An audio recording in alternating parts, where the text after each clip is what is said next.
The metaphor packs a lot of information into a very powerful little bundle.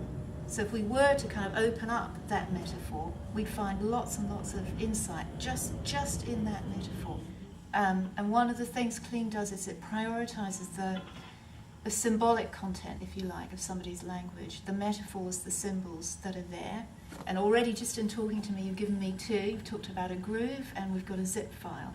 So that I'm really fascinated now. That's already, I have an insight into how you're doing you and to how you're configuring your world.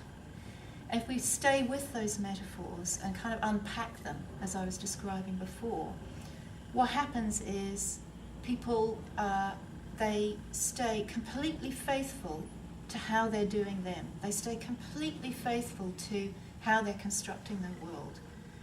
And at the same time, the metaphor is allowing them to process and think about that groove or that zip file in a way that allows all the assets of conscious thinking, rational, logical thinking, not analytical, but certainly logical thinking, and at the same time the metaphors are bringing in a more intuitive thinking style.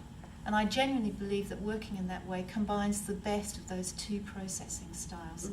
A kind of left and right brain come together in ways that are very creative for most people.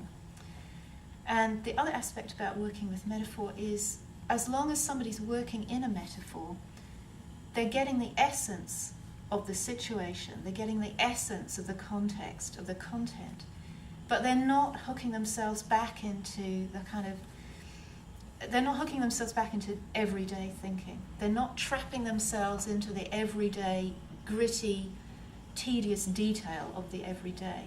Metaphors somehow, my metaphor now, lift people to another level. Mm-hmm. And that's the level at which they do their best thinking. Mm-hmm. They create new possibilities for themselves. They rehearse the possible. There's a big element of rehearsing what could be in working with metaphor. And all of it in a way that is absolutely congruent for that person, absolutely correct for that person, because they're your metaphors, they're not mine. All I'm doing is developing something that you already had.